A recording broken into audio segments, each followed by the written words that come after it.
A Tale of Two Cities. By Charles Dickens. Book 1. Recalled to Life. Book 1. Chapter 1. The Period. It was the best of times. It was the worst of times. It was the age of wisdom, it was the age of foolishness. It was the epoch of belief, it was the epoch of incredulity. It was the season of light, it was the season of darkness. It was the spring of hope, it was the winter of despair. We had everything before us, and we had nothing before us. We were all going direct to heaven, and we were all going direct the other way. In short, the period was so far like the present period that some of its noisiest authorities insisted on its being received, for good or for evil, in the superlative degree of comparison only.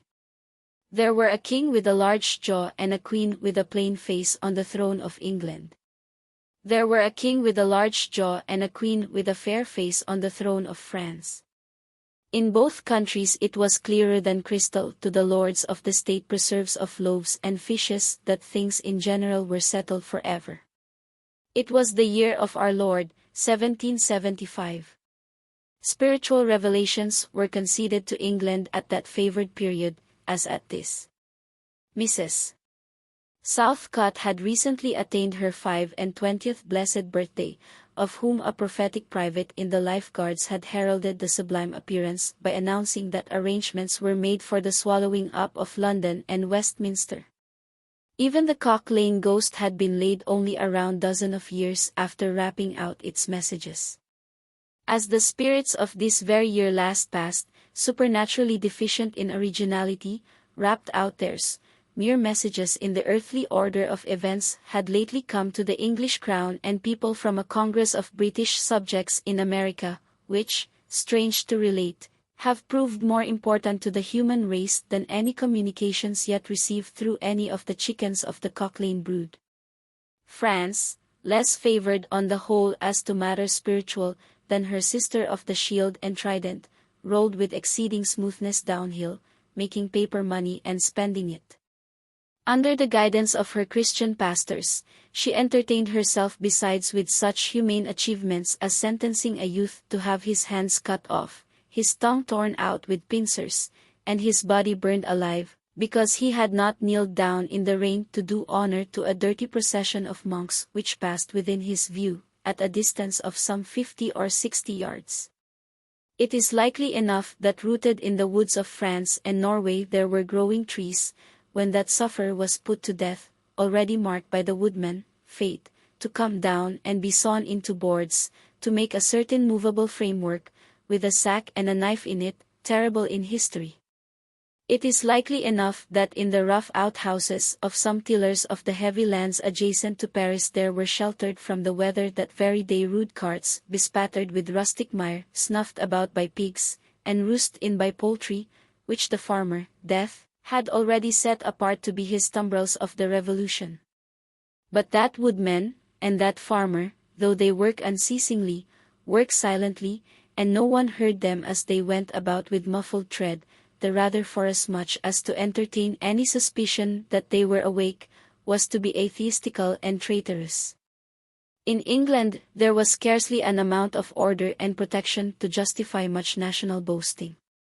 Daring burglaries by armed men, and highway robberies took place in the capital itself every night. Families were publicly cautioned not to go out of town without removing their furniture to upholsterers' warehouses for security.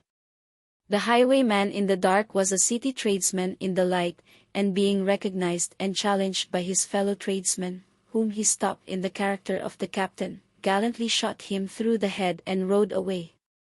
The mail was waylaid by 7 robbers, and the guard shot 3 dead, and then got shot himself by the other 4 in consequence of the failure of his ammunition, after which the mail was robbed in peace.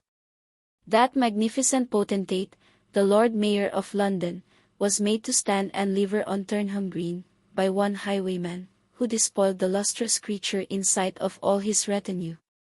Prisoners in London jails fought battles with their turnkeys, and the majesty of the law fired blunderbusses in among them, loaded with rounds of shot and ball.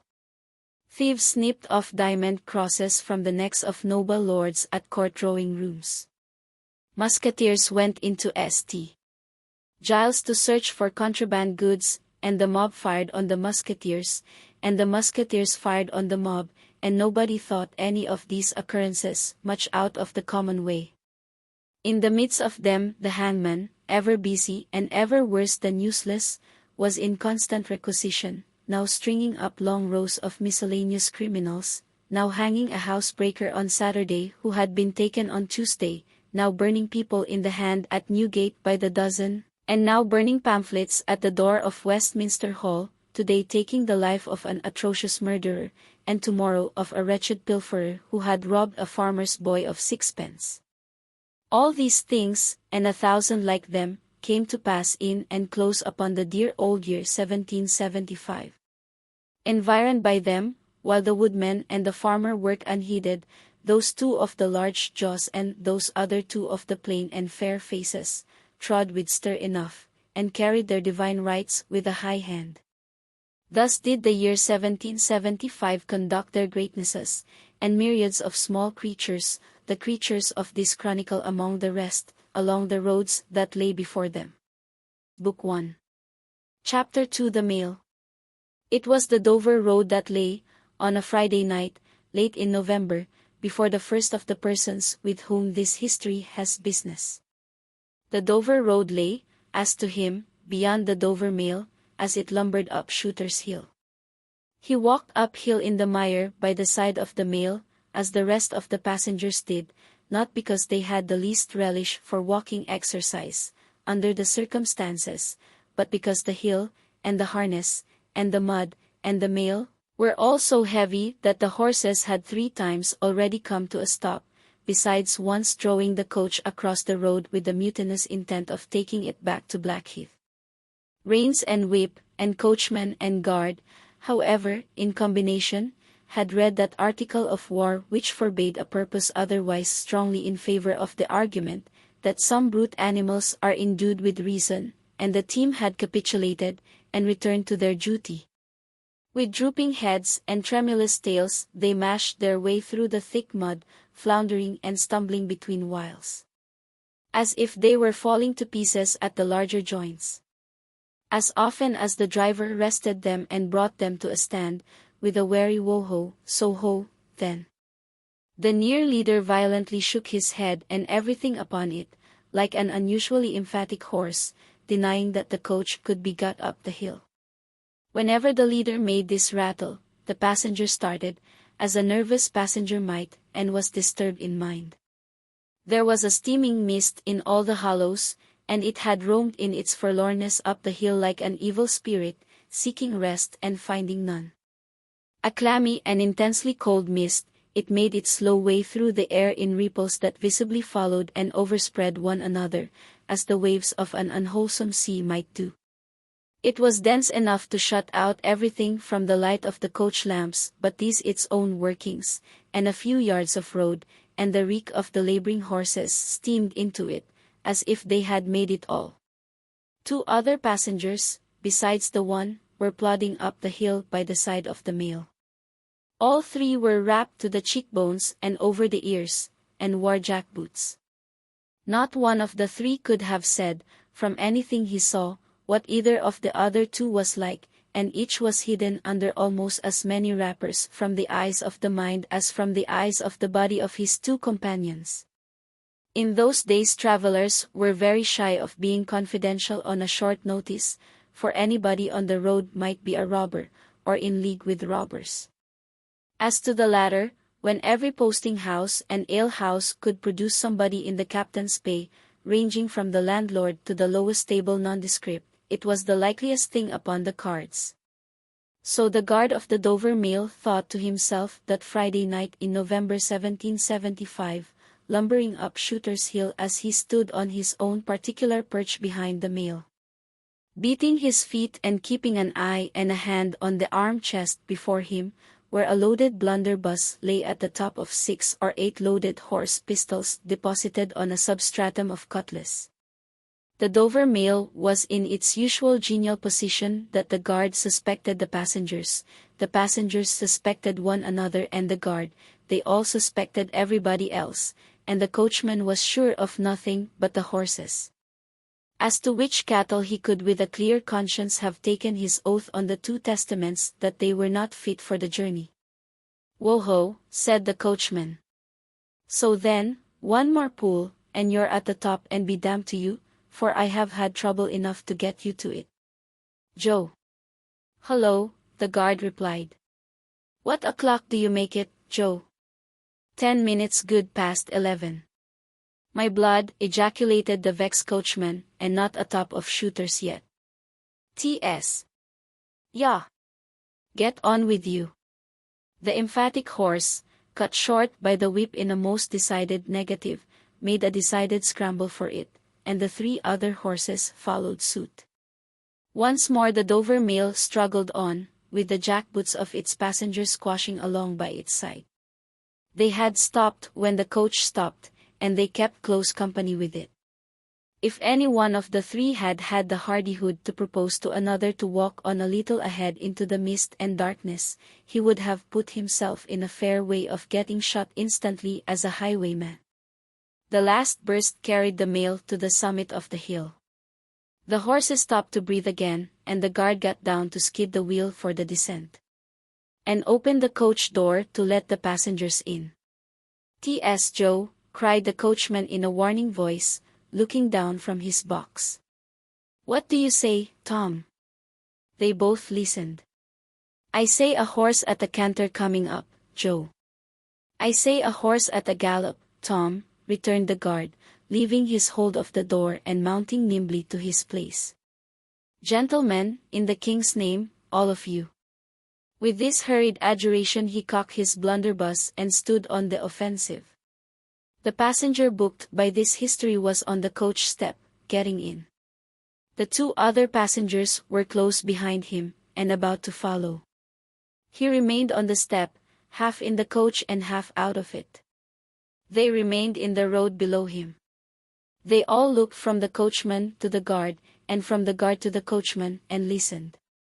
The coachman looked back, and the guard looked back, and even the emphatic leader pricked up his ears and looked back without contradicting.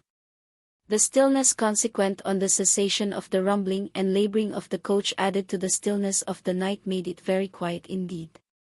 The panting of the horses communicated a tremulous motion to the coach, as if it were in a state of agitation. The hearts of the passengers beat loud enough, perhaps, to be heard, but at any rate the quiet pause was audibly expressive of people out of breath, and holding the breath, and having the pulses quickened by expectation. The sound of a horse at a gallop came fast and furiously up the hill. "So ho!" the guard sang out as loud as he could roar. "Yo, there, stand. I shall fire." The pace was suddenly checked, and with much splashing and floundering, a man's voice called from the mist. "Is that the Dover mail?" "Never you mind what it is," the guard retorted. "What are you?" "Is that the Dover mail?" "Why do you want to know?" "I want a passenger if it is." "What passenger?" "Mr. Jarvis Lorry." Our book passenger showed in a moment that it was his name. The guard, the coachman, and the 2 other passengers eyed him distrustfully. "Keep where you are," the guard called to the voice in the mist, "because if I should make a mistake, it could never be set right in your lifetime." "Gentleman of the name of Lorry, answer straight." "What is the matter?" asked the passenger, then, with mildly quavering speech. "Who wants me? Is it Jerry?" "I don't like Jerry's voice, if it is Jerry," growled the guard to himself. "He's hoarser than suits me, is Jerry." "Yes, Mr. Lorry." "What is the matter?" "A dispatch sent after you from over yonder. T.N. Company." "I know this messenger guard," said Mr. Lorry, getting down into the road, assisted from behind, more swiftly than politely, by the other 2 passengers, who immediately scrambled into the coach, shut the door, and pulled up the window. He may come close, there is nothing wrong. I hope there ain't, but I can't make so nation sure of that, said the guard in gruff soliloquy. Hello, you. Well, and hello you, said Jerry, more hoarsely than before. Come on at a foot pace, do you mind me? And if you've got holsters to that saddle horn, don't let me see your hand go nigh 'em, for I'm a devil at a quick mistake, and when I make one it takes the form of lead. So now let's look at you. The figures of a horse and rider came slowly through the eddying mist, and came to the side of the mail, where the passenger stood. The rider stooped and, casting up his eyes at the guard, handed the passenger a small folded paper. The rider's horse was blown, and both horse and rider were covered with mud, from the hoofs of the horse to the hat of the man. Guard, said the passenger in a tone of quiet business confidence. The watchful guard, with his right hand at the stock of his raised blunderbuss, his left at the barrel, and his eye on the horseman, answered curtly. Sir, there is nothing to apprehend. I belong to Tellson's Bank. You must know Tellson's Bank in London. I am going to Paris on business. A crown to drink. May I read this? If so be as you're quick, sir. He opened it in the light of the coach lamp on that side, and read, first to himself, and then aloud, wait at Dover for Madamsel. It's not long, you see, guard. Jerry, say that my answer was recalled to life. Jerry started in his saddle. That's a blazing strange answer, too, said he at his hoarsest. Take that message back, and they will know that I received this, as well as if I wrote. Make the best of your way. Good night. With those words the passenger opened the coach door and got in, not at all assisted by his fellow passengers, who had expeditiously secreted their watches and purses in their boots, and were now making a general pretense of being asleep, with no more definite purpose than to escape the hazard of originating any other kind of action. The coach lumbered on again, with heavier wreaths of mist closing round it as it began the descent. The guard soon replaced his blunderbuss in his arm-chest, and, having looked to the rest of its contents, and having looked to the supplementary pistols that he wore in his belt, looked to a smaller chest beneath his seat, in which there were a few smith's tools, a couple of torches, and a tinder-box. For he was furnished with that completeness that if the coach lamps had been blown and stormed out, which did occasionally happen, he had only to shut himself up inside, keep the flint and steel sparks well off the straw, and get a light with tolerable safety and ease, if he were lucky, in 5 minutes. Tom. Softly over the coach roof. Hello, Joe. Did you hear the message? I did, Joe. What did you make of it, Tom? Nothing at all, Joe. That's a coincidence, too, the guard mused, for I made the same of it myself. Jerry, left alone in the mist and darkness, dismounted, meanwhile, not only to ease his spent horse, but to wipe the mud from his face and shake the wet out of his hat brim, which might be capable of holding about half a gallon.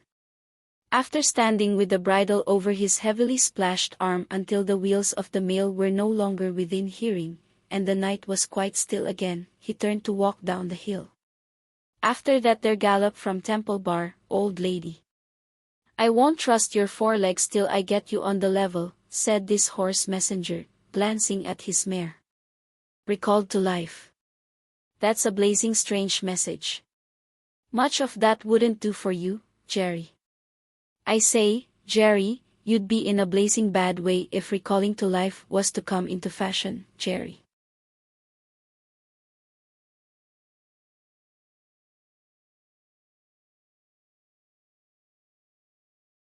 Chapter 3. The Night Shadows. A wonderful fact to reflect upon that every human creature is constituted to be that profound secret and mystery to every other. A solemn consideration, when I enter a great city by night, that every one of those darkly clustered houses encloses its own secret, that every room in every one of them encloses its own secret. That every beating heart in the hundreds of thousands of breasts there is, in some of its imaginings, a secret to the heart nearest it. Something of the awfulness, even of death itself, is referable to this. No more can I turn the leaves of this dear book that I loved and vainly hope in time to read it all. No more can I look into the depths of the unfathomable water, wherein, as momentary lights glance into it, I have had glimpses of buried treasure and other things submerged. It was appointed that the book should shut with a spring, forever and forever, when I had read but a page. It was appointed that the water should be locked in an eternal frost, when the light was playing on its surface, and I stood in ignorance on the shore. My friend is dead, my neighbor is dead, my love, the darling of my soul is dead. It is the inexorable consolation and perpetuation of the secret that was always in that individuality. Burial places of this city, through which I pass, is there a sleeper more inscrutable than its busy inhabitants are, in their inmost personality to me, or than I to them? As to this his natural and not to be alienated inheritance, the messenger on horseback had exactly the same possessions as the king, the first minister of state, or the richest merchant in London.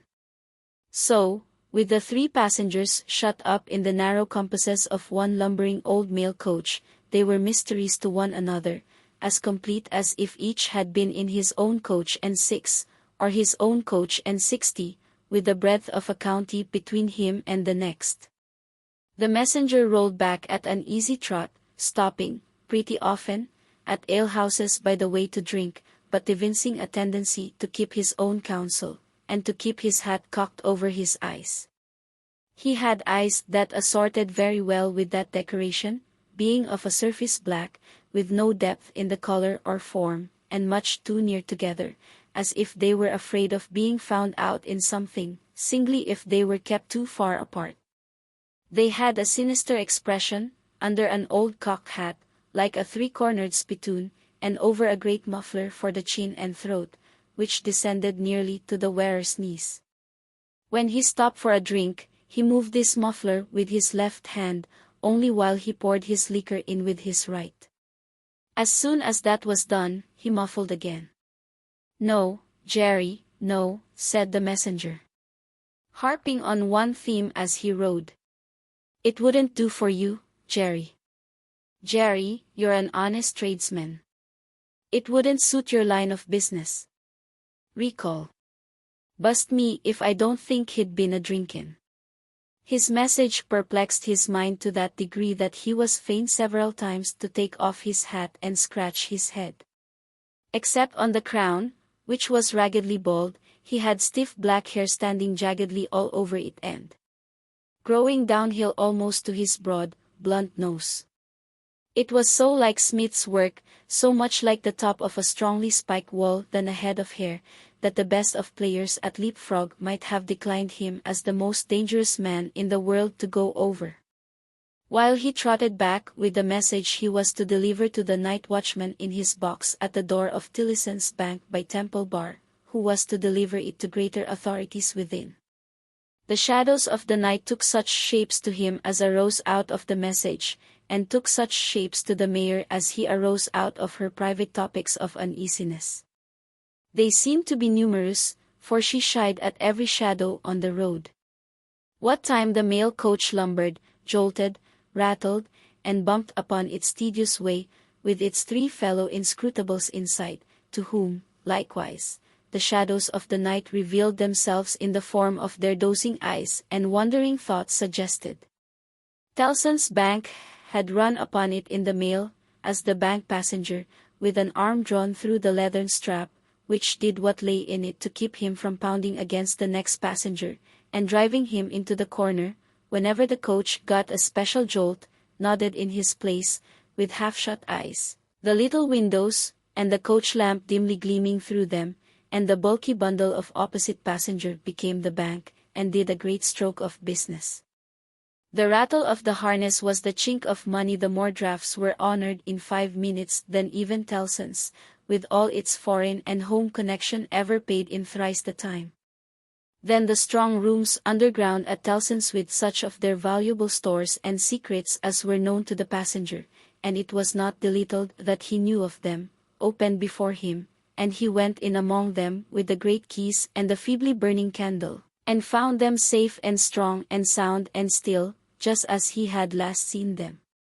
But though the bank was almost always with him, and though the coach, in a confused way like the presence of pain under an opiate, was always with him, there was another current of thought that never ceased to run all through the night. He was on his way to dig someone out of a grave. Now, with much of the multitude of faces that showed themselves before him, was the true face of the buried person. The shadows of the night did not indicate, but they were all the faces of a man of 45 by years, and they differed principally in the passions they expressed, and in the ghastliness of their worn and wasted state. Pride, contempt, defiance, stubbornness, submission, lamentation succeeded one another, and did varieties of sunken cheek, cadaverous color, emaciated eyes and figures. But the face was in the main one face, and every head was prematurely white. 100 times the dozing passenger inquired of this spectre, buried how long? The answer was always the same, almost 18 years. You had abandoned all hope of being dug out long ago. You knew that you were recalled to life? They tell me so. I hope you care to live. I can't say. Shall I show her to you? Will you come and see her? The answers to this question were various and contradictory. Sometimes the broken reply was, "Wait, it would kill me if I saw her too soon." Sometimes it was given in a tender rain of tears, and then it was, "Take me to her." Sometimes it was staring and bewildered, and then it was, "I don't know her. I don't understand." After such imaginary discourse, the passenger in his fancy would dig and dig and dig, now with a spade, now with a great key, now with his hands to dig this wretched creature out. Got on at last, with earth hanging about his face and hair, he would suddenly fan away to dust. The passenger would then start to himself, and lower the window to get the reality of mist and rain on his cheek. Yet even when his eyes were opened on the mist and the rain, on that moving patch of light from the lamps and the hedge at the roadside, retreating by jerks, the night shadows outside the coach would fall into the train of the night shadows within. The real banking house by Temple Bar, the real business of the past day, the real strong rooms, the real express sent after him, and the real message returned, would all be there. Out to the midst of them the ghostly face would rise, and he would accost it again. Buried how long? Almost 18 years. I hope you care to live. I cannot say. Dig, dig, dig, until an impatient movement from one of the two passengers would admonish him to pull up the window. Draw his arms securely through the leathern strap, and speculate upon the two slumbering forms, until his mind lost its hold of them, and they again slid away into the bank and the grave. Buried how long? Almost 18 years. You had abandoned all hope of being dug out long ago. The words were still in his hearing as just spoken, distinctly in his hearing, as ever spoken words had been in his life, when the weary passenger started to the consciousness of daylight and found that the shadows of night were gone. He lowered the window and looked out at the rising sun. There was a reach of plowed land, with a plow upon it, where it had been left last night when the horses were unyoked. Beyond a quiet coppice wood, in which many leaves of burning red and golden yellow still remained upon the trees. Though the earth was cold and wet, the sky was clear, and the sun rose, bright, placid, and beautiful. 18 years, said the passenger, looking at the sun, gracious creator of day, to be buried alive for 18 years.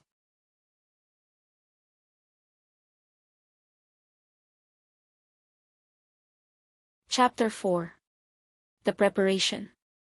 When the mail got successfully to Dover in the course of the forenoon, the head drawer at the Royal George Hotel opened the coach door, as his custom was. He did it with some flourish of ceremony, for a mail journey from London in winter was an achievement to congratulate an adventurous traveller upon. By that time there was only one adventurous traveller left to be congratulated, for the other two had been set down at their respective roadside destinations. The mildewy inside of the coach, with its damp and dirty straw, its disagreeable smell, and its obscurity, was rather like a larger dog kennel.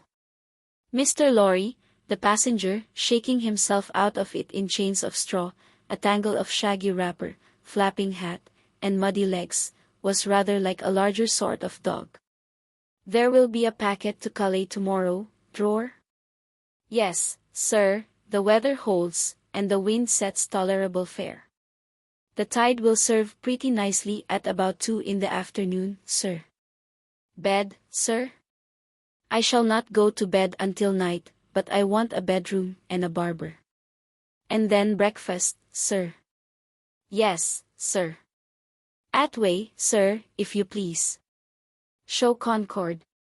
"Gentlemen's beliefs are not wanted to Concord."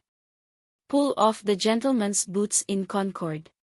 "You'll find a fine sea-coal fire, sir." "Fetch Barb at the Concord." "Stir about there for Concord." The Concord bedchamber being always assigned to a passenger by the mail, and passengers by the mail being always heavily wrapped up from head to foot, the room had the odd interest for the establishment of the Royal George that although but one kind of man was seen to go into it, all kinds and varieties of men came out of it. Consequently, another drawer, and 2 porters, and several maids, and the landlady, were all loitering, by accident, at various points of the road between the Concord and the coffee room, when a gentleman of 60, formally dressed in a brown suit of clothes, pretty well worn but very well kept, with large square cuffs and large flaps to the pockets, passed along on his way to his breakfast. The coffee room had no other occupant that forenoon other than the gentleman in brown. His breakfast table was drawn before the fire, and he sat with its light shining on him, waiting for the meal. He sat so still that he might have been sitting for his portrait. Very orderly and methodical he looked, with a hand on each knee, and a loud watch ticking a sonorous sermon under his flapped waistcoat, as though it pitted its gravity and longevity against the levity and evanescence of the brisk fire. He had a good leg, and was a little vain of it, for his brown stockings fitted sleek and close, and were of a fine texture. His shoes and buckles, too, though plain, were trim. He wore an odd little sleek, crisp flaxen wig, setting very close to his head, which wig, it is to be presumed, was made of hair, but which looked far more as though it were spun from filaments of silk or glass. His linen, though not the buffiness in accordance with his stockings, was as white as the tops of the waves that broke upon the neighboring beach, or the specks of sail that glinted in the sunlight far out at sea. A face habitually suppressed and quieted was still lighted up under the quaint wig by a pair of moist, bright eyes that it must have cost their owner, in years gone by, some pains to drill to the composed and reserved expression of Tellson's Bank.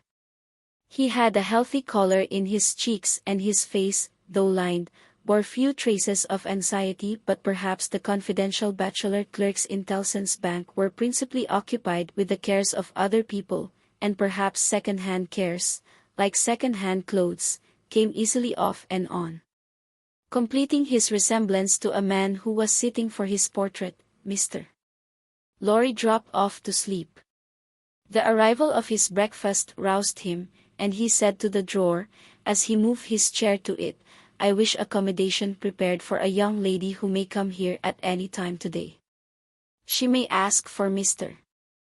Jarvis Lorry, or she may only ask for a gentleman from Tellson's Bank.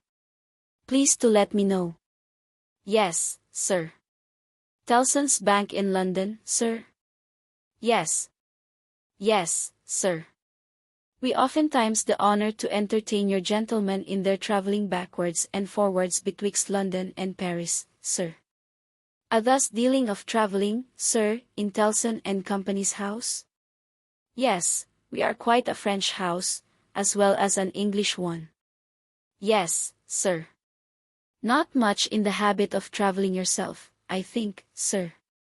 Not in late years. It is 15 years since I came last from France. Indeed, sir. That was before my time here, sir. Before our people's time here, sir. The George was in other hands at that time, sir. I believe so. But I could hold a pretty wager, sir, that house like Tellson and Company was flourishing a matter of 50, not to speak of 15 years ago. You might say treble that, and say 150, and yet not be far from the truth. Indeed, sir. Rounding his mouth, and both his eyes, as he stepped backward from the table, the waiter shifted his napkin from his right arm to his left, dropped into a comfortable attitude, and stood surveying the guest, while he ate and drank, as from an observatory or watchtower, according to the immemorial usage of waiters in all ages. When Mr. Lorry had finished his breakfast, he went out for a stroll on the beach. The little, narrow, crooked town of Dover hid itself away from the beach, and ran its head into the chalk cliffs, like a marine ostrich. The beach was a desert, of heaps of sea and stones tumbling wildly about, and the sea did what it liked, and what it liked was destruction.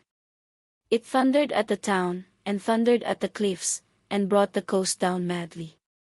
The air among the houses was of so strong a piscatory flavor that one might have supposed sick fish went up to be dipped into it, as sick people went down to be dipped into the sea.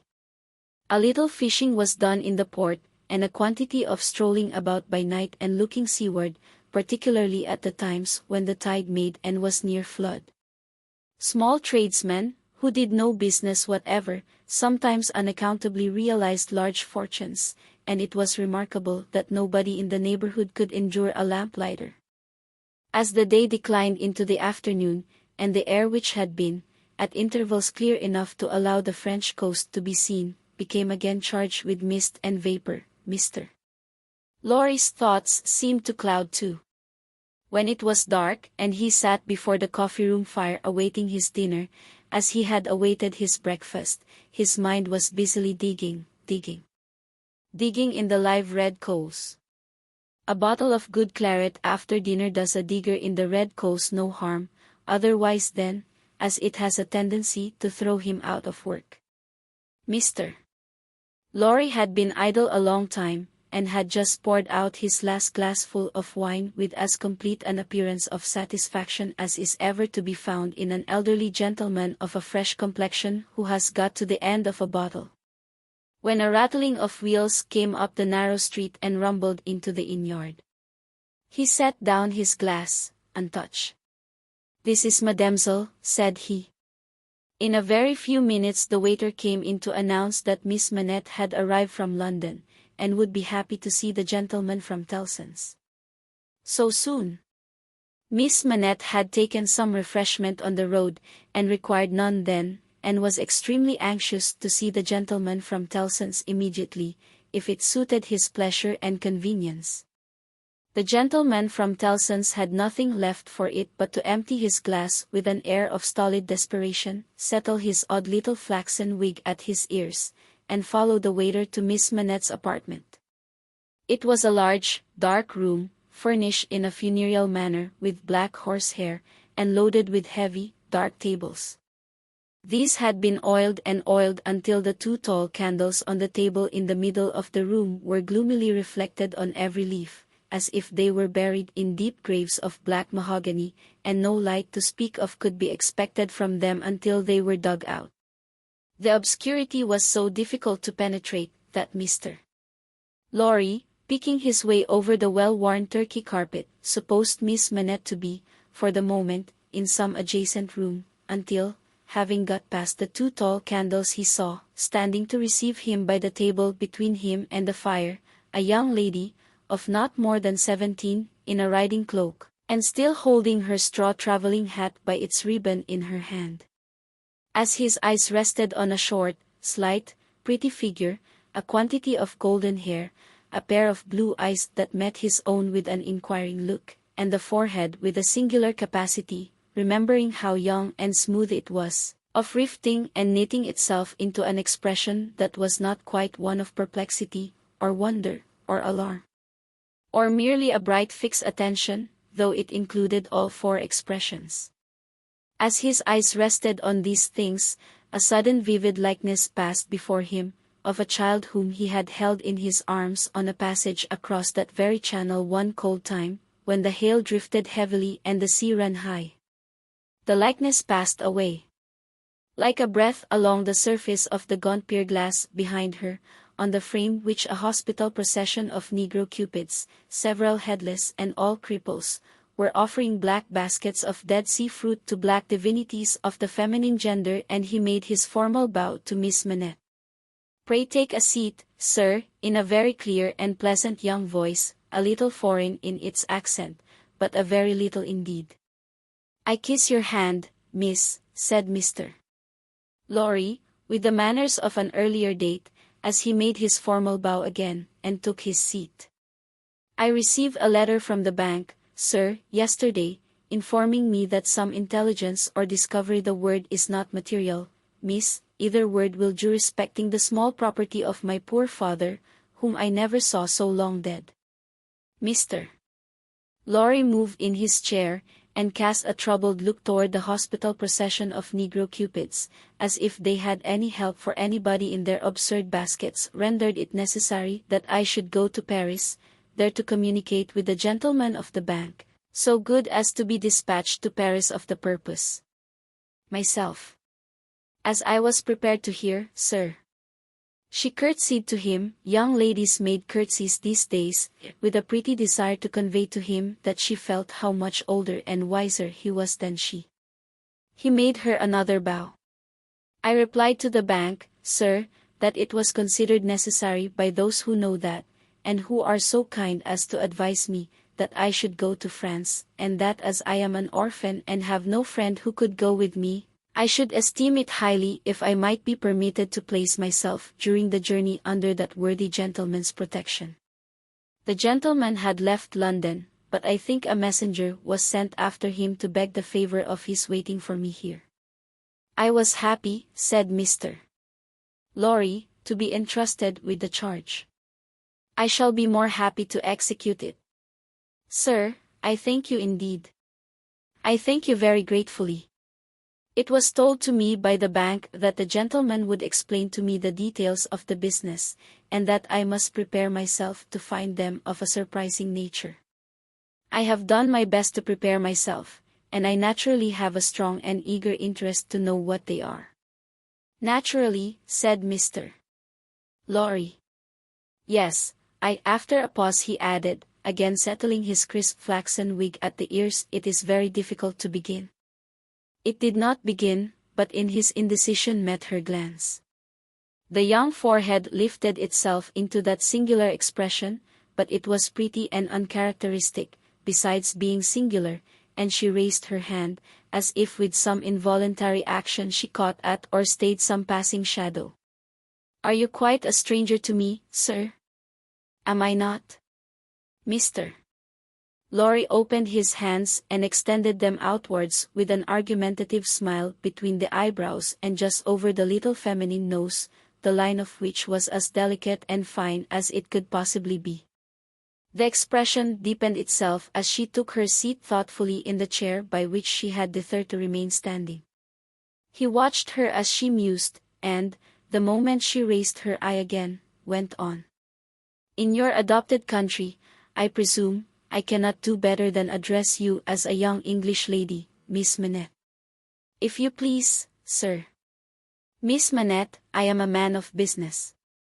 I have a business charge to equip myself of. In your reception of it, don't heed me any more than if I were a speaking machine. Truly, I am not much else. I will, with your leave, relate to you, miss, the story of one of our customers." "Story." He seemed wilfully to mistake the word she had repeated, when he added, in a hurry, "Yes, customers. In the banking business, we usually call our connection our customers. He was a French gentleman, a scientific gentleman, a man of great requirements, a doctor. Not of Beauvais. Why, yes, of Beauvais. Like Monsieur Manette, your father, the gentleman was of Beauvais. Like Monsieur Manette, your father, the gentleman was of repute in Paris. I had the honor of knowing him there. Our relations were business relations, but confidential. I was at that time in our French house, and had been, 20 years. At this time, may I ask, at what time, sir? I speak, miss, of 20 years ago. He married an English lady, and I was one of the trustees. His affairs, like the affairs of many other French gentlemen and French families, were entirely in Tellson's hands. In a similar way, I am, or have been, trustee of nor another to scores of our customers. These are mere business relations, miss. There is no friendship in them, no particular interest, nothing like sentiment. I have passed from one to another in the course of my business life, just as I pass from one of our customers to another in the course of my business day. In short, I have no feelings. I am a mere machine. To go on? But this is my father's story, sir. And I begin to think the curiously roughened forehead was very intent upon him that when I was left an orphan, through my mother surviving my father only 2 years, it was you who brought me to England. I am almost sure it was you. Mr. Lorry took the hesitating little hand that confidently advanced to take his, and he put it, with some ceremony, to his lips.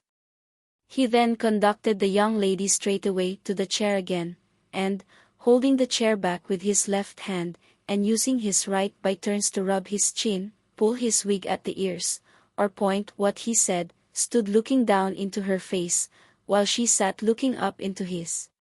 Miss Manette, it was I. And you will see how truly I spoke of myself just now in saying I had no feelings, that all the relationship I hold with my fellow creatures are mere business relations, when you reflect that I have never seen you since. No, you have been a ward of Tellson's house since, and I have been busy with the other business of Tellson's house since. Feelings? I have no time for them, no chance of them. I passed my whole life, miss, in turning an immense pecuniary mangle. After this odd description of his daily routine of employment, Mr. Lorry flattened his flaxen wig upon his head with both hands, which was most unnecessary, for nothing could be flatter than its shining surface was before, and resumed his former attitude. So far, miss, as you have remarked, this is the story of your regretted father. Now comes the difference. If your father had not died when he did, don't be frightened. Oh, you start. She did indeed start, and she caught his wrists with both her hands. Pray, said Mr. Lorry, in a soothing tone, bringing his left hand from back of the chair to lay it upon the supplicatory fingers that clasped him in so violent a tremble, pray control your agitation, a matter of business. As I was saying, her look so decomposed him that he stopped, wondered, and began anew.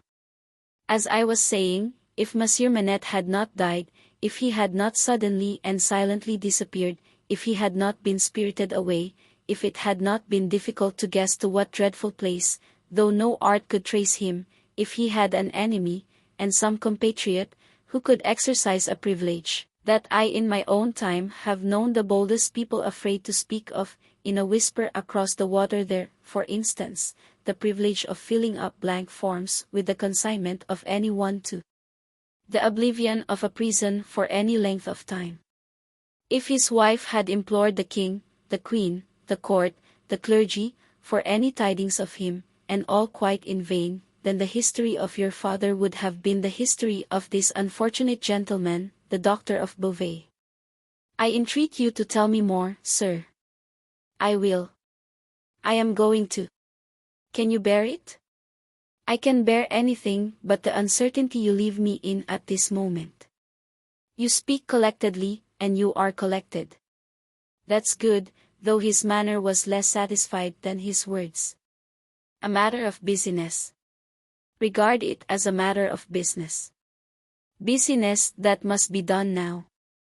If this doctor's wife, though a lady of great courage and spirit, had suffered so intensively from this cause before her little child was born, the little child was a daughter, sir. A daughter. A matter of business. Don't be distressed, miss.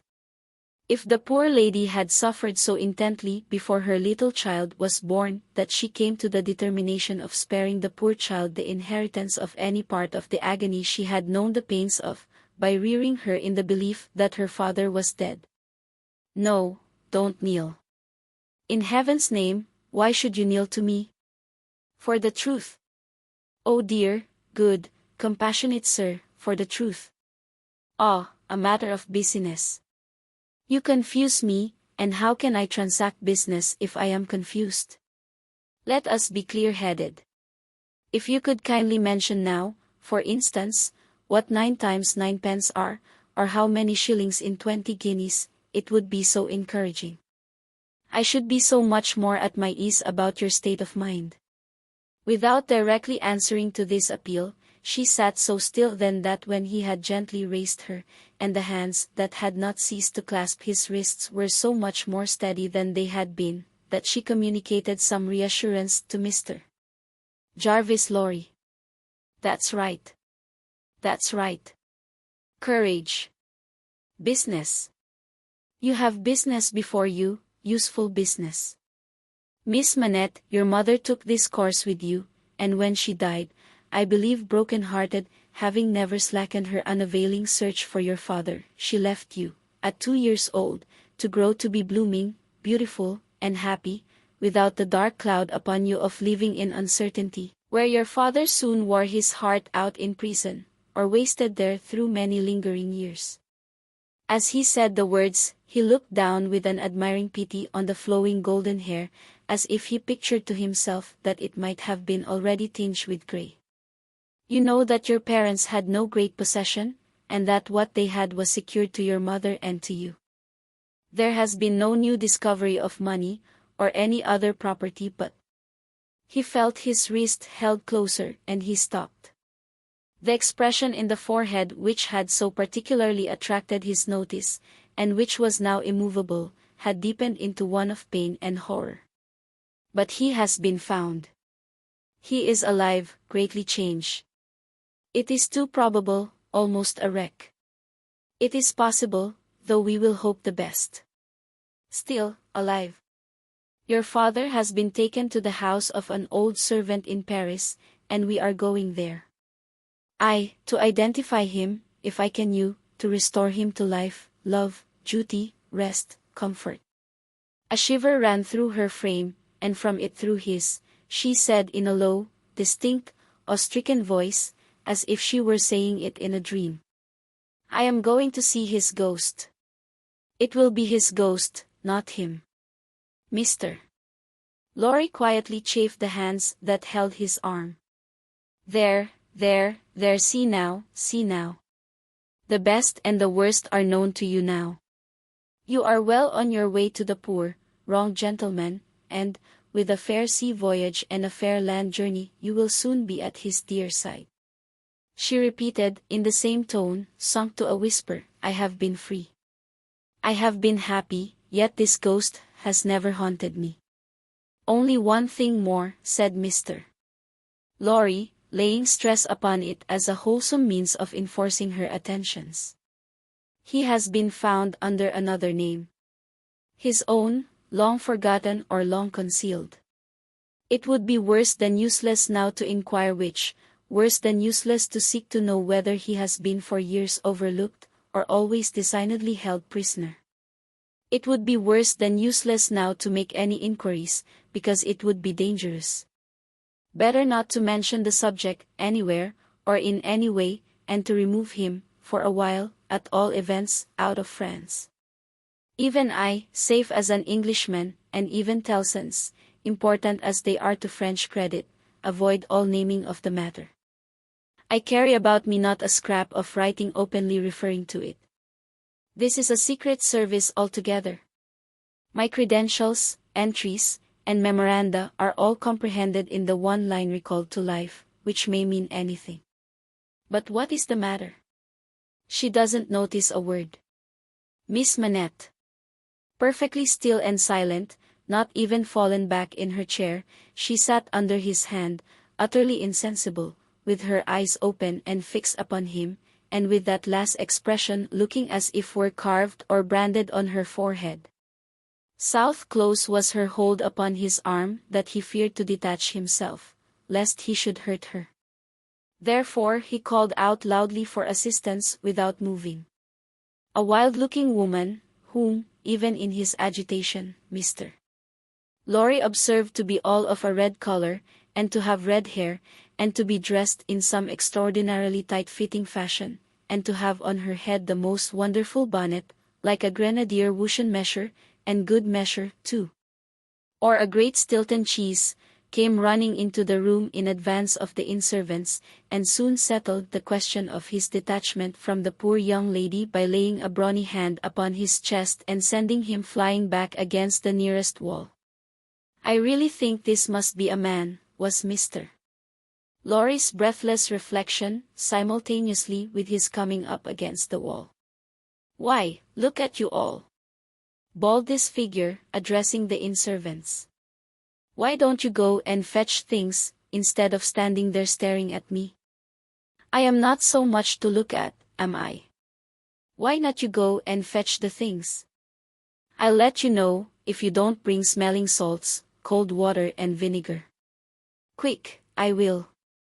There was an immediate dispersal for these restoratives, and she softly laid the patient on a sofa, and tended her with great skill and gentleness, calling her my precious, and my bird, and spreading her golden hair aside over her shoulders with great pride and care.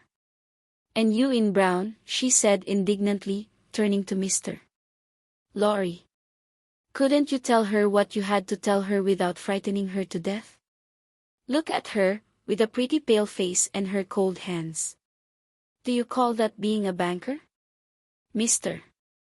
Lorry was so exceedingly disconcerted by a question so hard to answer, that he could only look on, at a distance, with much feebler sympathy and humility, while the strong woman, having banished the inn-servants under the mysterious penalty of letting them know something not mentioned, if they stayed there, staring, recovered her charge by a regular series of gradations, and coaxed her to lay her drooping head upon her shoulder. I hope she will be well now, said Mr. Lorry. No thanks to you in brown, if she does, my darling pretty. I hope, said Mr. Lorry, after another pause of feeble sympathy and humility, that you accompany Miss Manette to France. A likely thing, too, replied the young woman. If it was ever intended that I should go across salt water, do you suppose Providence would have cast my love up on an island? This being another question hard to answer, Mr. Jarvis Lorry withdrew to consider it.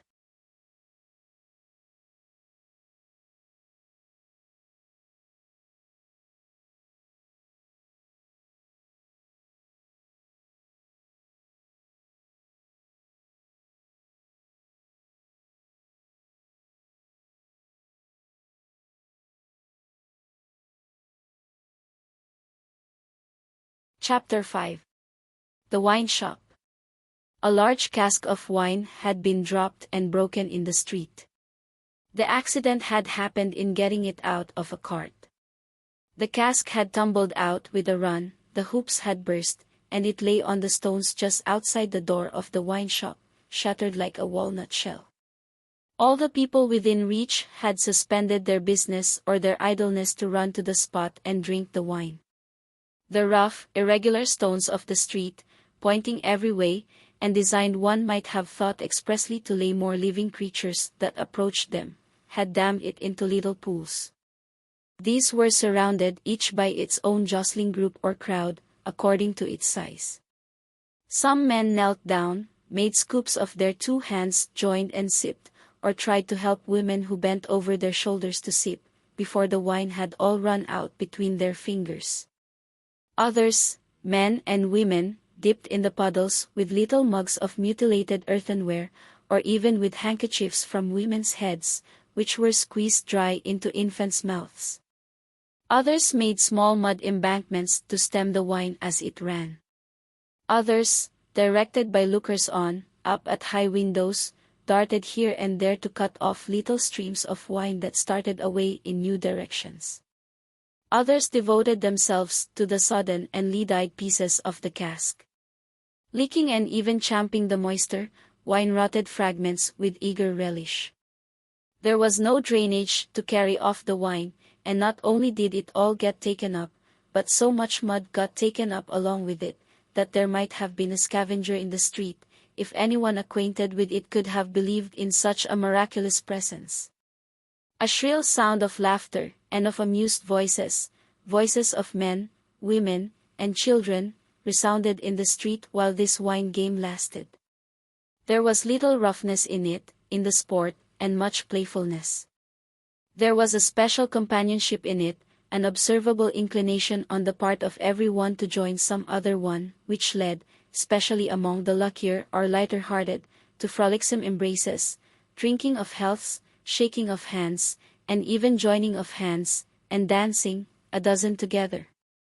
When the wine was gone, and the places where it had been most abundant were raked into a agreed-on pattern by fingers, these demonstrations ceased as suddenly as they had broken out.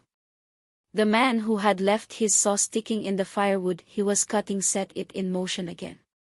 The woman who had left on a doorstep the little pot of hot ashes, at which she had been trying to soften the pain in her own starved fingers and toes, or those of her child, returned to it. Men with bare arms, matted locks, and cadaverous faces, who had emerged into the winter light from cellars, moved away to descend again.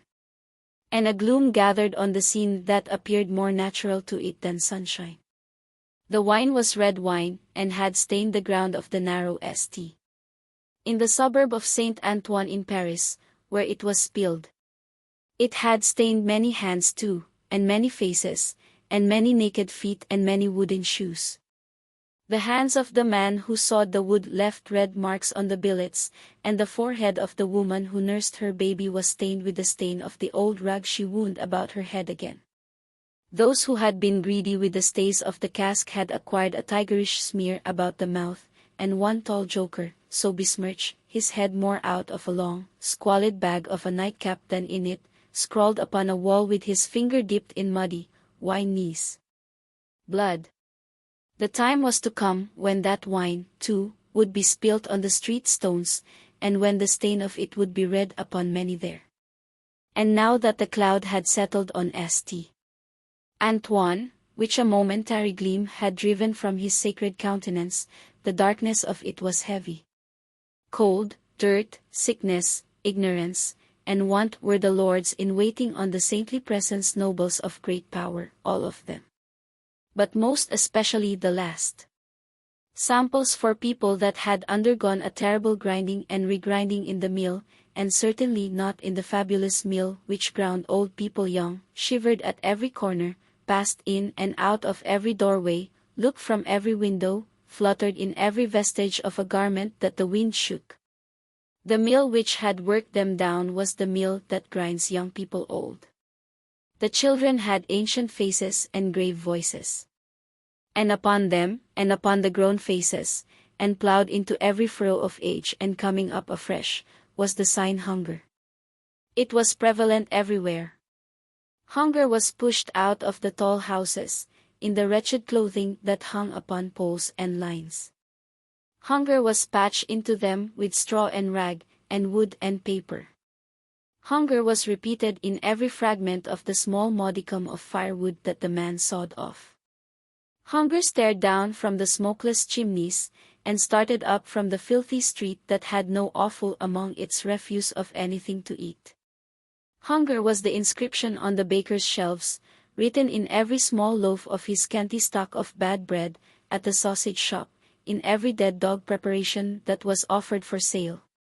Hunger rattled its dry bones among the roasting chestnuts in the turned cylinder. Hunger was shred into atoms in every farthing porringer of husky chips of potato, fried with some reluctant drops of oil. Its abiding place was in all things fitted to it, a narrow, winding street, full of offense and stench, with other narrow, winding streets diverging, all peopled by rags and nightcaps, and all smelling of rags and nightcaps, and all visible things with a brooding look upon them that looked ill. In the hunted air of the people there was yet some wild beast thought of the possibility of turning at bay. Depressed and slinking there they were, eyes of fire were not wanting among them, nor compressed lips, white with what they suppressed.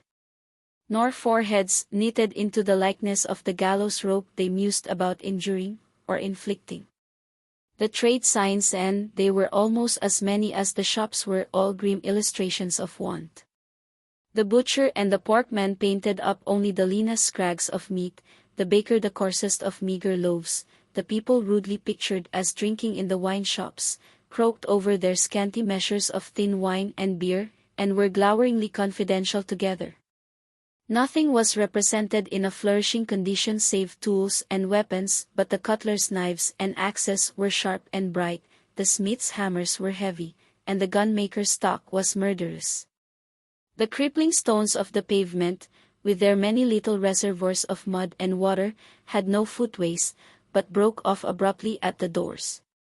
The kennel, to make amends, ran down the middle of the street, when it ran at all, which was only after heavy rains, and then it ran, by many eccentric fits, into the houses. Across the streets at wide intervals, one clumsy lamp was slung by a rope and pulley. At night, when the lamplighter had let these down and lighted and hoisted them again, a feeble grove of dim wicks swung in the sickly manner overhead, as if they were at sea. Indeed, they were at sea, and the ship and the crew were in peril of tempest. For the time was to come when the gaunt scarecrows of that region should have watched the lamplighter in their idleness and hunger, so long as to conceive the idea of improving on his method, and hauling up men by those ropes and pulleys, to flare upon the darkness of their condition. But the time was not come yet, and every wind that blew over France shook the rags of the scarecrows in vain, for the birds, fine of song and feather, took no warning. The wine shop was a corner shop, better than most others in its appearance and degree, and the master of the wine shop had stood outside it in a yellow waistcoat and green breeches, looking on at the struggle for the lost wine. "It's not my affair," said he, with a final shrug of the shoulders. "The people from the market did it. Let them bring another." There his eyes happened to catch the tall joker writing up his joke, so he called to him across the way. "Say then, my Gaspard, what do you do there?" The fellow pointed to his joke with immense significance, as is often the way with his tribe. It missed its mark and completely failed, as is often the way with his tribe, too. "What now? You a subject for the mad hospital?" said the wine shop keeper, crossing the road and obliterating the jest with a handful of mud, picked up for the purpose and smeared over it. "Why do you write in the public streets? Is there, tell me thou, is there no other place to write such words in?" In his expostulation he dropped his cleaner hand, perhaps accidentally, perhaps not, upon the joker's heart. The joker rapped it with his own, took a nimble spring upward, and came down in a fantastic dancing attitude, with one of his stained shoes jerked off his foot into his hand and held out. A joker of an extremely, not to say wolfishly, practical character, he looked under those circumstances.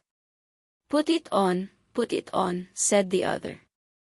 "Call wine, and finish there."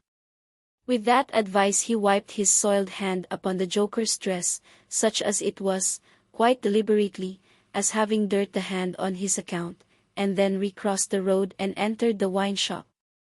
The wine shop keeper was a bull-necked, martial-looking man of 30, and he should have been of a hot temperament, for although it was a bitter day, he wore no coat, but carried one slung over his shoulder.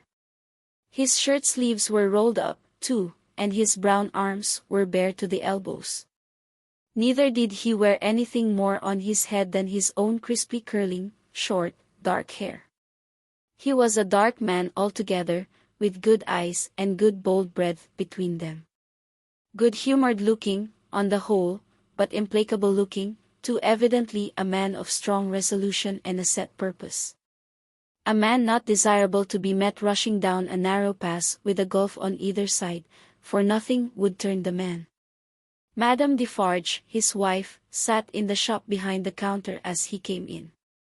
Madame Defarge was a stout woman of about his own age, with a watchful eye that seldom seemed to look at anything, a large hand heavily ringed, a steady face, strong features, and great composure of manner. There was a character about Madame Defarge from which one might have predicated that she did not often make mistakes against herself in any of the reckonings over which she presided. Madame Defarge, being sensitive to cold, was wrapped in fur, and had a quantity of bright shawl twined about her head, though not to the concealment of her large earrings. Her knitting was before her, but she had laid it down to pick her teeth with a toothpick. Thus engaged, with her right elbow supported by her left hand, Madame Defarge said nothing when her lord came in, but coughed just one grain of cough. This, in combination with the lifting of her darkly defined eyebrows over her toothpick by the breadth of a line, suggested to her husband that he would do well to look round the shop among the customers, for any new customer who had dropped in while he stepped over the way.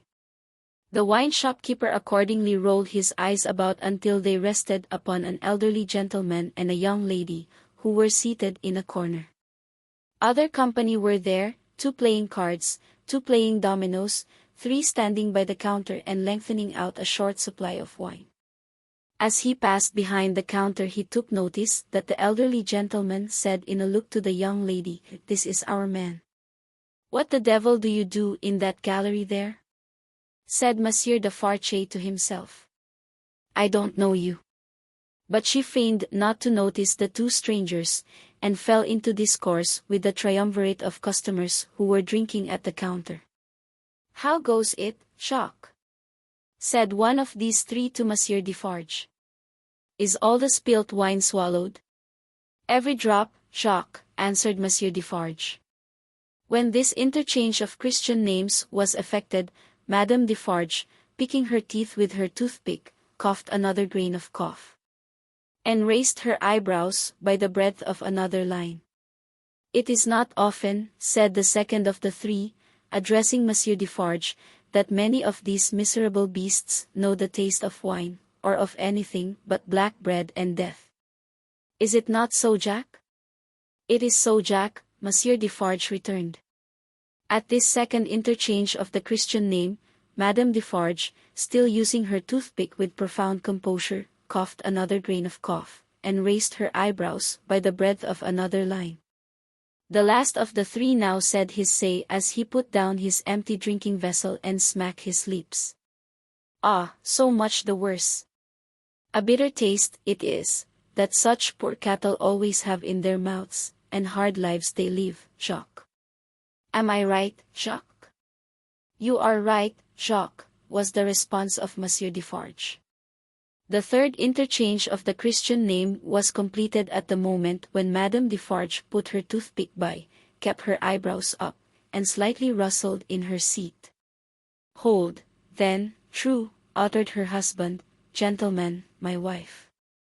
The 3 customers pulled off their hats to Madame Defarge with 3 flourishes. She acknowledged their homage by bending her head and giving them a quick look. Then she glanced in a casual manner round the wine shop, took up her knitting with great apparent calmness and repose of spirit, and became absorbed in it. "Gentlemen," said her husband, who had kept his bright eye observantly upon her, "good day. The chamber, furnished bachelor fashion, that you wished to see and were inquiring for when I stepped out, is on the 5th floor. The doorway of the staircase gives on to the little courtyard close to the left here," pointing with his hand, "near to the window of my establishment. But now that I remember, one of you has already been there, and can show the way. Gentlemen, adieu." They paid for their wine, and left the place. The eyes of Monsieur Defarge were studying his wife at her knitting, when the elderly gentleman advanced from his corner, and begged the favor of a word. "Willingly, sir," said Monsieur Defarge, and quietly stepped with him to the door. Their conference was very short, but very decided. Almost at the first word Monsieur Defarge started and became deeply attentive. It had not lasted a minute when he nodded and went out. The gentleman then beckoned to the young lady, and they too went out. Madame Defarge knitted with nimble fingers and steady eyebrows, and saw nothing. Mr. Jarvis Lorry and Miss Manette, emerging from the wine shop thus, joined Monsieur Defarge in the doorway to which he had directed his other company just before. It opened from a stinking little black courtyard, and was the general public entrance to a great pile of houses, inhabited by a great number of people. In the gloomy, tile-paved entry to the gloomy, tile-paved staircase, Monsieur Defarge bent down on one knee to the child of his old master, and put her hand to his lips. It was a gentle action, but not at all gently done. A very remarkable transformation had come over him in a few seconds. He had no good humor in his face, nor any openness of aspect left, but had become a secret, angry, dangerous man. "It is very high. It is a little difficult. Better to begin slowly." Thus Monsieur Defarge, in a stern voice to Mr. Lorry, as they began ascending the stairs. "Is he alone?" The latter whispered. "Alone, God help him." "Who should be with him?" said the other, in the same low voice. "Is he always alone, then?" "Yes." "Of his own desire?" "Of his own necessity, as he was when I first saw him after they found me, and demanded to know if I would take him, and that my peril be discreet. As he was then, so he is now." "He is greatly changed." "Changed?" The keeper of the wine shop stopped to strike the wall with his hand and mutter a tremendous curse. No direct answer could have been half so forcible. Mr. Lorry's spirits grew heavier and heavier as he and his two companions ascended higher and higher. Such a staircase, with its accessories in the older and more crowded parts of Paris, would be bad enough now, but at that time it was vile indeed to unaccustomed and unhardened senses. Every little habitation within the great foul nest of one high building, that is to say, the room or rooms within every door that opened on the general staircase, left its own heap of refuse on its own landing, besides flinging other refuse from its own windows. The uncontrollable and hopeless mass of decomposition so engendered would have polluted the air, even if poverty and deprivation had not loaded it with their intangible impurities. The two bad sources combined to make it almost insupportable. Through such an atmosphere, by a steep dark shaft of dirt and poison, the way lay. Yielding to his own disturbance of mind, and to his young companion's agitation, which became greater every instant, Mr. Jarvis Lorry twice stopped the rest. Each of these stoppages was made at a doleful grating, by which any languishing good airs that were left uncorrupted seemed to escape, and all spoilt and sickly vapors seemed to crawl in. Through the rusted bars, tastes rather than glimpses were caught of the jumbled neighborhood, and nothing within range, nearer or lower than the summits of the two great towers of Notre Dame, had any promise on it of healthy life or wholesome aspirations. At last the top of the staircase was gained, and they stopped for the third time. There was yet an upper staircase of a steeper inclination, and of contracted dimensions, to be ascended, before the garret story was reached.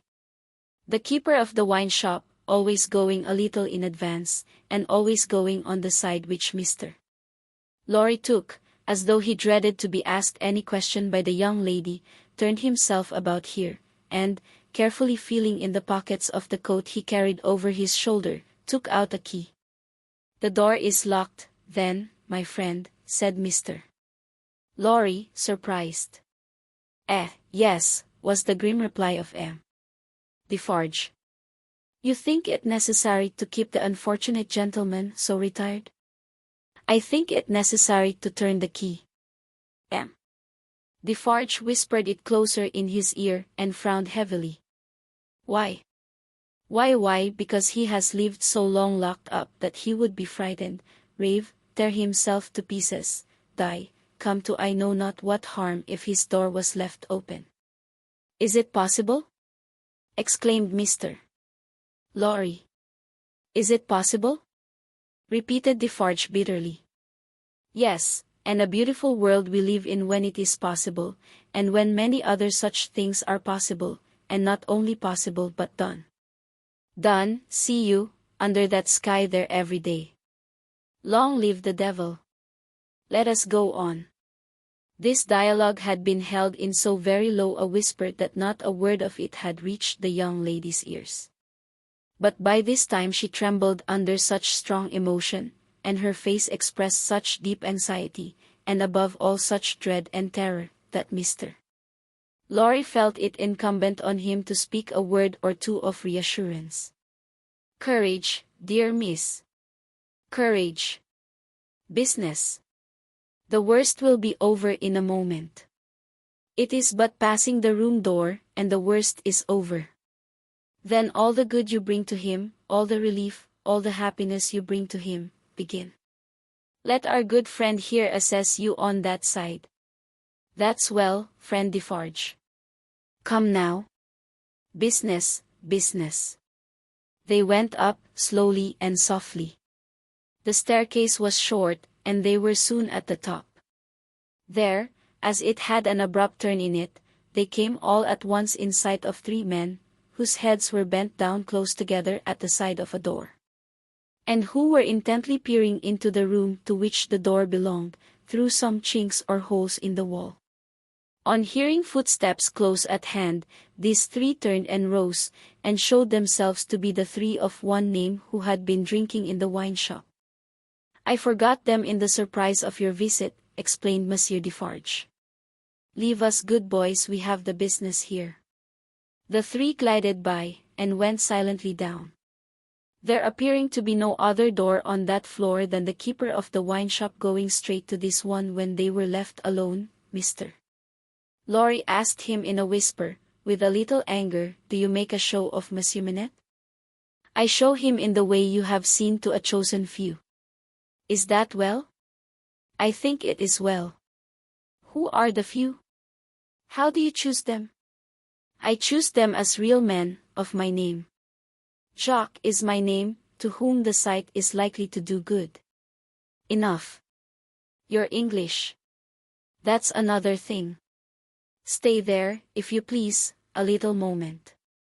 With an admonitory gesture to keep them back, he stooped, and looked in through the crevice in the wall. Soon raising his head again, he struck twice or thrice upon the door, evidently with no other object than to make a noise there. With the same intention he drew the key across it 3 or 4 times, before he put it clumsily into the lock and turned it as heavily as he could. The door slowly opened inward under his hand, and he looked into the room and said something. A faint voice answered something. Little more than a single syllable could have been spoken on either side. He looked back over his shoulder and beckoned them to enter. Mr. Lorry got his arm securely round the daughter's waist, and held her, for he felt that she was sinking. Business. Business. He urged, with a moisture that was not of business shining upon his cheek. Come in. Come in. I am afraid of it, she answered, shuddering.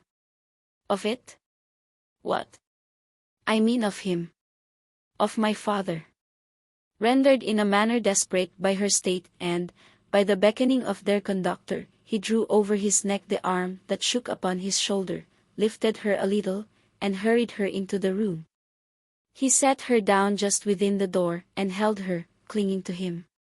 Defarge drew out the key, closed the door, locked it on the inside, took out the key again, and held it in his hand.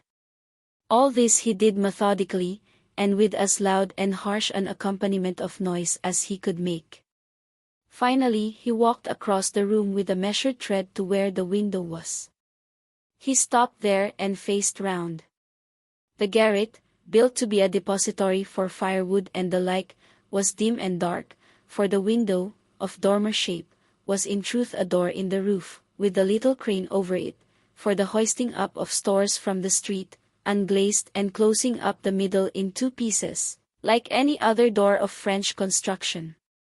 To exclude the cold, one half of this door was fast closed, and the other was open but a very little way. Such a scanty portion of light was admitted through these means that it was difficult on first coming in to see anything, and long habit alone could have slowly formed in anyone the ability to do any work requiring nicety in such obscurity.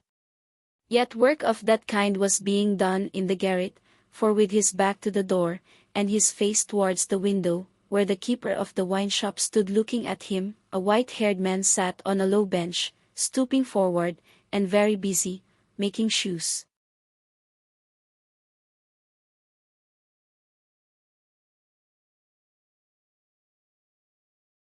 Chapter 6. The Shoemaker. "Good day," said Monsieur Defarge, looking down at the white head that bent low over the shoemaking. It was raised for a moment, and a very faint voice responded to the salutation as if it were at a distance. "Good day. You are still hard at work, I see." After a long silence, the head was lifted for another moment, and the voice replied, "Yes, I am working."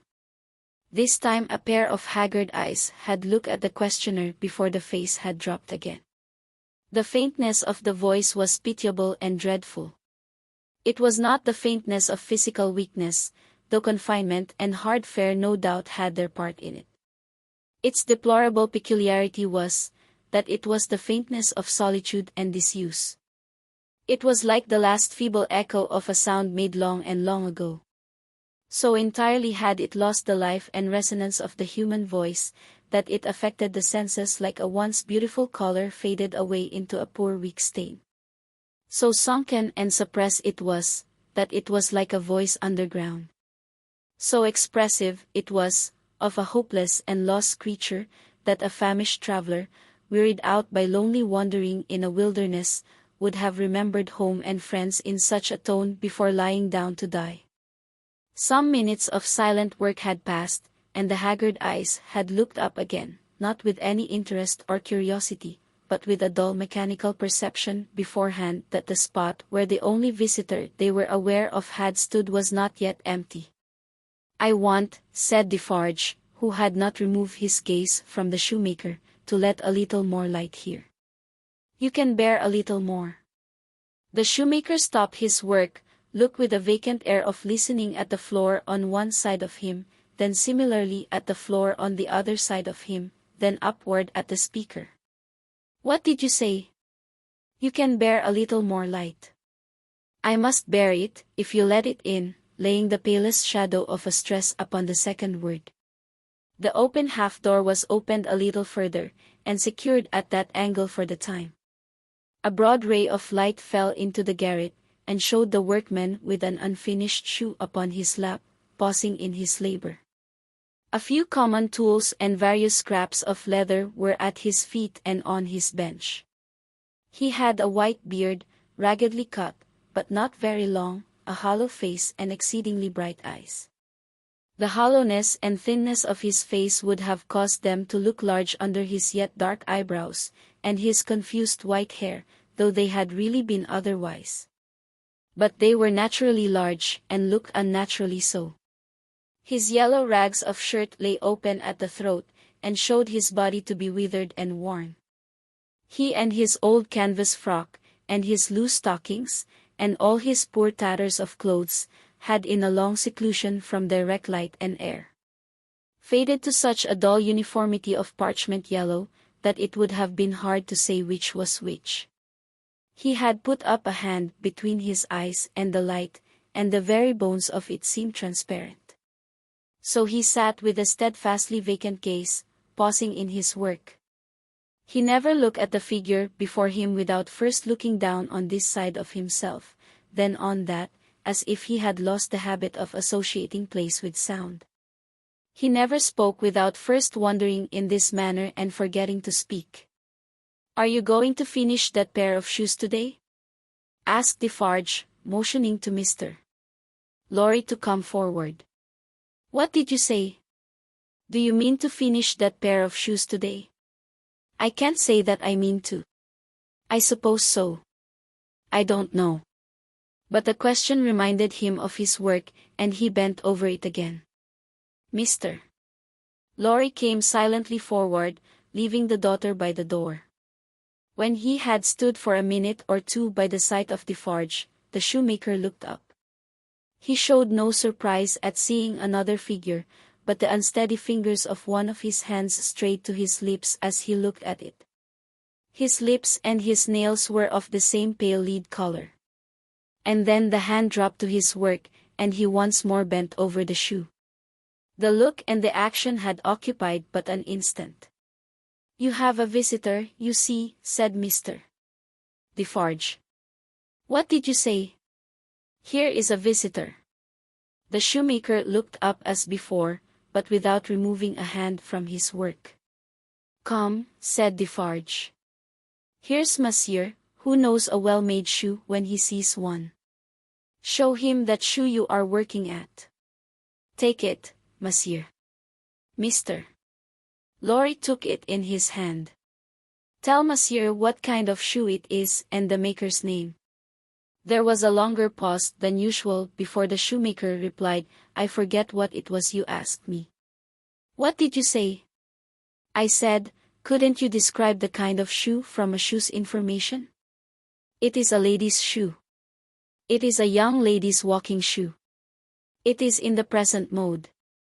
I never saw the mode. I have had a pattern in my hand. He glanced at the shoe with some little passing touch of pride. And the maker's name? Said Defarge.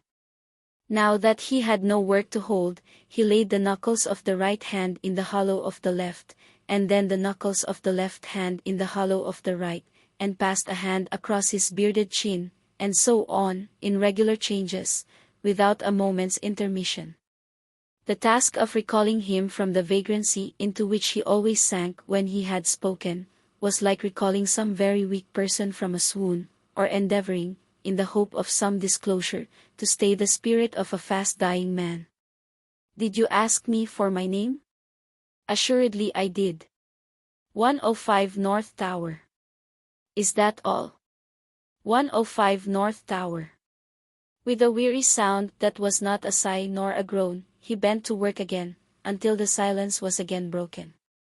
You're not a shoemaker by trade, said Mr. Lorry, looking steadfastly at him. His haggard eyes turned it afarge as if he would have transferred the question to him. But as no help came from that quarter, they turned back on the questioner when they had sought the ground. I am not a shoemaker by trade. No, I was not a shoemaker by trade. I learnt it here. I taught myself. I asked leave to. He lapsed away, even for minutes, ringing those measured changes on his hands the whole time. His eyes came slowly back at last to the face from which they had wandered. When they had rested on it, he started and resumed in the manner of a sleeper that moment awake, reverting to a subject of last night. I asked leave to teach myself, and I got it with much difficulty after a long while, and I have made shoes ever since. As he held out his hand for the shoe that had been taken from him, Mr. Lorry said, still looking steadfastly in his face. Monsieur Manette. Do you remember nothing of me? The shoe dropped to the ground, and he sat looking fixedly at the questioner. Monsieur Manette, Mr. Lorry laid his hand upon Defarge's arm. Do you remember nothing of this man? Look at him. Look at me. Is there no old banker, no old business, no old servant, no old time rising in your mind, Monsieur Manette? As the captive of many years sat looking fixedly by turns at Mr. Lorry and at Defarge, some long obliterated marks of an actively intent intelligence in the middle of the forehead gradually forced themselves through the black mist that had fallen on him. They were overclouded again. They were fainter. They were gone. But they had been there. And so exactly was the expression repeated on the fair young face of her, who had crept along the wall to a point where she could see him, and where she now stood looking at him, with hands which at first had been only raised in frightened compassion, if not even to keep him off and shut out the sight of him, but which were now extending towards him, trembling with eagerness to lay the spectral face upon her warm young breast, and love it back to life and hope. So exactly was the expression repeated, though in stronger characters, on her fair young face, that it looked as though it passed like a moving light from him to her. Darkness had fallen on him in its place. He looked at the two less and less attentively, and in his eyes in gloomy abstraction sought the ground and looked about him in the old way. Finally, with a deep, long sigh, he took the shoe up and resumed his work. "Have you recognized it, monsieur?"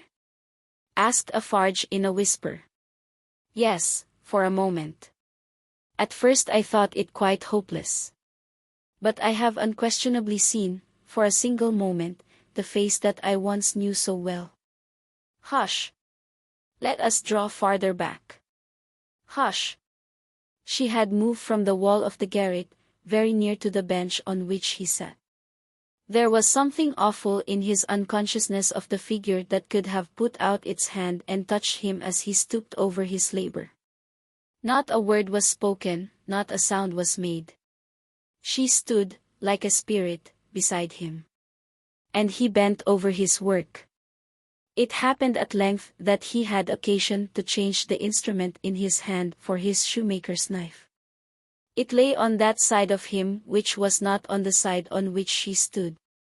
He had taken it up, and was stooping to work again when his eyes caught the skirt of her dress. He raised them and saw her face. The two spectators started forward, but she stayed them with the motion of her hand. She had no fear of his striking at her with the knife, though they had. He stared at her with a fearful look, and after a while his lips began to form some words, though no sound proceeded from them. By degrees, in the pauses of his quick and labored breathing, he was heard to say, "What is this?" With the tears streaming down her face, she put her two hands to her lips and kissed them to him, then clasped them on her breast as if she laid his ruined head there. "You are not the jailer's daughter," she sighed. "No." "Who are you?" Not yet trusting the tones of her voice, she sat down on the bench beside him. He recoiled, but she laid her hand upon his arm. A strange thrill struck him when she did so, and visibly passed over his frame. He laid the knife down softly as he sat staring at her. Her golden hair, which she wore in long curls, had been hurriedly pushed aside and fell down over her neck. Advancing his hand by little and little, he took it up and looked at it. In the midst of the action he went astray and, with another deep sigh, fell to work at his shoemaking. But not for long. Releasing his arm, she laid her hand upon his shoulder. After looking doubtfully at it 2 or 3 times, as if to be sure that it was really there, he laid down his work, put his hand to his neck, and took off a blackened string with a scrap of folded rag attached to it. He opened this, carefully, on his knee, and it contained a very little quantity of hair, not more than 1 or 2 long golden hairs, which he had in some old day wound off upon his finger. He took her hair into his hand again and looked closely at it. "It is the same." "How can it be? When was it? How was it?" As the concentrated expression returned to his forehead, he seemed to become conscious that it was in hers, too. He turned her full to the light and looked at her. "She had laid her head upon my shoulder that night when I was summoned out. She had a fear of my going, though I had none. And when I was brought to the North Tower they found these upon my sleeve. You will leave me, them. They can never help me to escape in the body, though they may in the spirit." Those were the words I said. I remember them very well. He formed this speech with his lips many times before he could utter it, but when he did find spoken words for it, they came to him coherently, though slowly. How was this? Was it you? Once more the two spectators started as he turned upon her with a frightful suddenness, but she sat perfectly still in his grasp and only said, in a low voice, I entreat you, good gentlemen. Do not come near us. Do not speak, do not move. Hark! He exclaimed. Whose voice was that? His hands released her as he uttered this cry, and went up to his white hair, which they tore in a frenzy. It died out, as everything but his shoemaking did die out of him, and he refolded his little packet and tried to secure it in his breast. But he still looked at her, and gloomily shook his head. No. No, no, you are too young, too blooming. It can't be. See what the prisoner is. These are not the hands she knew. This is not the face she knew. This is not a voice she ever heard. No. No, she was, and he was, before the slow years of the North Tower, ages ago. What is your name, my gentle angel? Hailing his softened tone and manner, his daughter fell upon her knees before him, with her appealing hands upon his breast. O sir, at another time you shall know my name, and who my mother was, and who my father, and how I never knew their hard history. But I cannot tell you at this time, and I cannot tell you here. All that I may tell you here and now is, that I pray to you to touch me and bless me. Kiss me, oh my dear, my dear. His cold white head mingled with the radiant hair, which warmed and lighted it, as though it were the light of freedom shining on him. If you hear in my voice, and I don't know that it is so, but I hope it is, if you hear in my voice any resemblance to a voice that was once sweet music in your ears, weep for it, weep for it. If you touch, in touching my hair, anything that recalls a beloved head that lay on your breast when you were young and free, weep for it, weep for it. If, when I hint to you of a home that is before us, where I will be true to you with all my duty and with all my faithful service, I bring back the remembrance of a home long desolate, while your poor heart pined away. Weep for it. Weep for it. She held him closer round the neck, and rocked him on her breast like a child. If, when I tell you, dearest dear, that your agony is over, and that I have come here to take you from it, and that we go to England to be at peace and at rest, I cause you to think of your useful life laid waste, and of our native France so wicked to you. Weep for it, weep for it. And if when I shall tell you of my name, and of my father who is living, and of my mother who is dead, you learn that I have to kneel to my honored father, and implore his pardon for having never for his sake striven all day and lain awake and wept all night, because the love of my poor mother hid his torture from me. Weep for it, weep for it. Weep for her then, and for me. Could gentlemen thank God I feel his sacred tears upon my face, and a sob strike against my heart. Oh, see, thank God for us. Thank God. He had sunk in her arms, and his face dropped upon her breast, a sight so touching yet so terrible, and the tremendous wrong and suffering which had gone before it, that the two beholders covered their faces when the quiet of the garret had long been undisturbed. And his heaving breast and shaken form had long yielded to the calm that must follow all storms, emblem to humanity, of the rest and the silence into which the storm called life must hush at last. They came forward to raise the father and daughter from the ground. He had gradually dropped to the floor, and lay there in a lethargy, worn out. She had nestled down with him, that his head might lie upon her arm, and her hair drooping over him curtained him from the light. If, without disturbing him, she said, raising her hand to Mr. Lorry as he stooped over them, after repeated blowings of his nose, all could be arranged for our leaving Paris at once, so that from the very door he could be taken away. But consider, is he fit for the journey? Asked Mr. Lorry.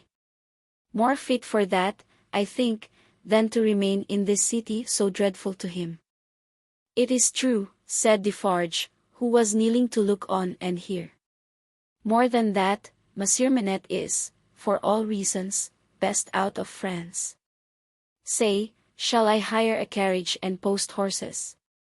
That's business, said Mr. Lorry, resuming on the shortest notice his methodical manners. And if business is to be done, I had better do it. Then be so kind, urged Miss Manette, as to leave us here.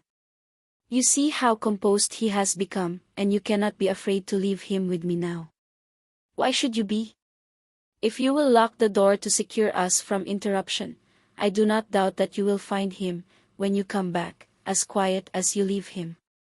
In any case, I will take care of him until you return. Then we will remove him straight. Both Mr. Lorry and Defarge were rather disinclined to this course, and in favor of one of them remaining.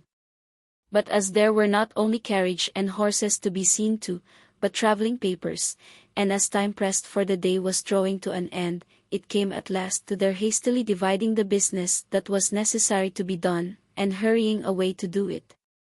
Then, as the darkness closed in, the daughter laid her head down upon the hard ground close at the father's side, and watched him. The darkness deepened, and they both lay quiet until a light gleamed through the chinks in the wall. Mr. Lorry and Monsieur Defarge had made all ready for the journey, and had brought with them, besides travelling cloaks and papers, bread and meat, wine and hot coffee. Monsieur Defarge put this provender and the lamp he carried on the shoemaker's bench. There was nothing else in the garret but a pallet bed, and he and Mr. Lorry roused the captive and assisted him to his feet. No human intelligence could have read the mysteries in his mind, in the scared, blank wonder of his face. Whether he knew what had happened, whether he recollected what they had said to him, whether he knew that he was free, were questions no sagacity could have solved. They tried speaking to him. But he was so confused and so very slow to answer, that they took fright at his bewilderment, and agreed for the time to tamper with him no more. He had a wild, lost manner of occasionally clasping his head in his hands that had not been seen in him before.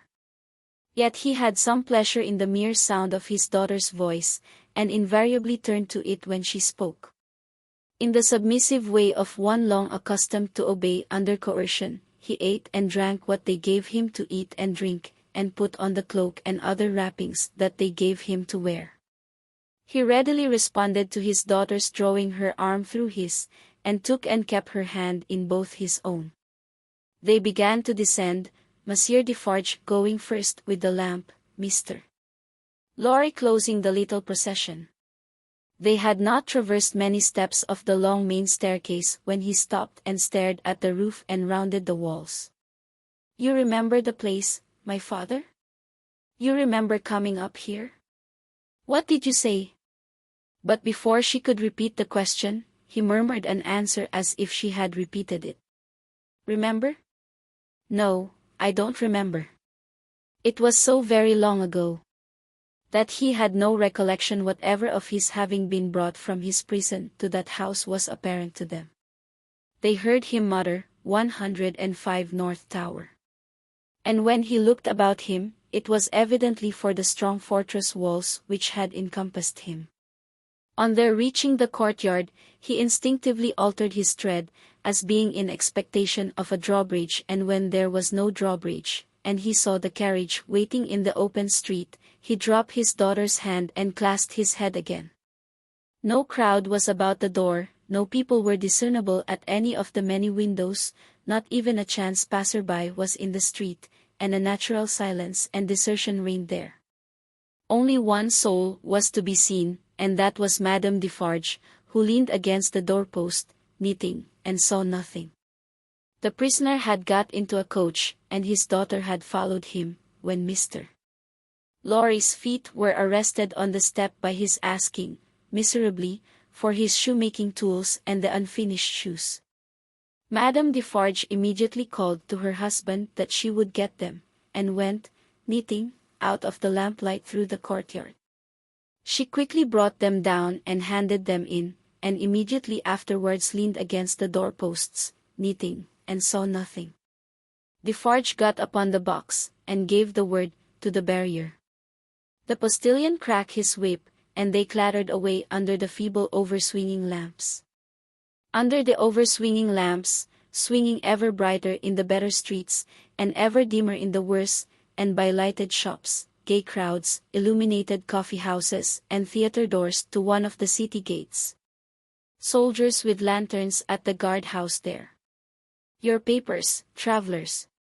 See here then, monsieur the officer, said Defarge, getting down and taking him gravely apart. These are the papers of monsieur inside, with the white head.